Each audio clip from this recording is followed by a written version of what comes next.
Biscuits. Where are you going? Hi, good morning. This is Sally Morgan, physical therapist, craniosacral therapist, and Tellington T-Touch practitioner for animals and people.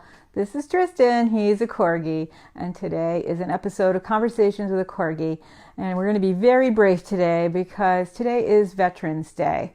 And I am in the process of reposting the wonderful video that Simple Wag did about Comet and this veteran Dick that we worked with at a regular nursing home, not when I was working at the Veterans Hospital, actually, which would have been a much better place for this guy to be.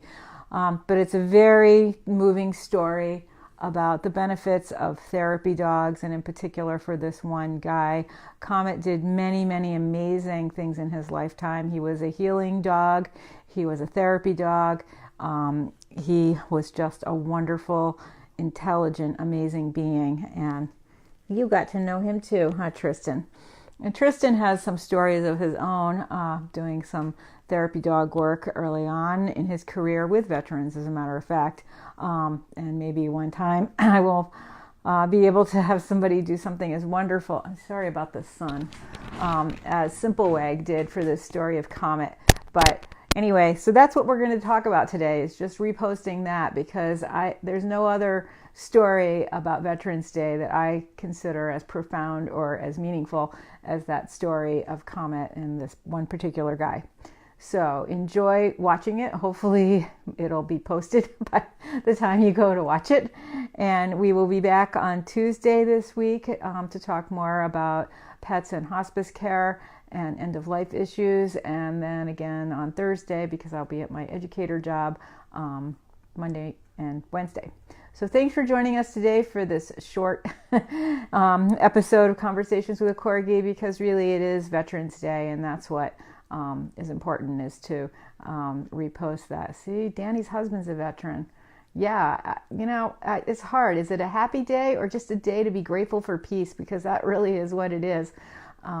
What we can all say to veterans, and when I was in the soldiers' home working as a PT, what we said to them many times a day was, thank you for your service. And it's so interesting to me because those guys were maybe only serving for 4 years, 5 years, 6 years, maybe at the most. Very many of them were career veterans. And yet when they get to the soldiers' home, that part of their life becomes such an important part of the end of their life. And there's a lot of camaraderie there, and people are very excited about whether they're a Marine or a Navy man or an Army man or Air Force or Coast Guard or whatever. And there are many very decorated veterans at that soldiers' home in Holyoke where I worked. And there is a person taking first-person narrative stories of veterans traveling around the country. He's from the West, and I believe he has been to Holyoke. I've contacted him a couple of times because there are more World War II veterans in that building than in lots of places across this country. And of course, it's been such a long time now that Vietnam veterans are starting to be living in nursing home facilities and veterans hospitals and veterans homes. But still, there are some incredible stories these guys have to tell, like the story of Comet and the veteran Dick that we worked with at this other nursing home. So thanks for joining us today, and hopefully that'll be posting while I'm finishing this, and you will be able to hear it, watch it. It makes you cry. Comet was a wonderful dog. All right, thanks for joining us today. See you Tuesday. Yeah, lucky to be alive and glad you served.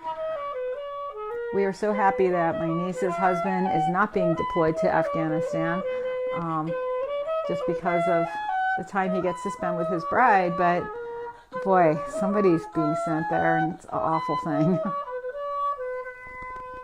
Thanks for joining us, everyone. We'll see you on Tuesday. Have a great day. Enjoy the sunshine. It was so cold here yesterday.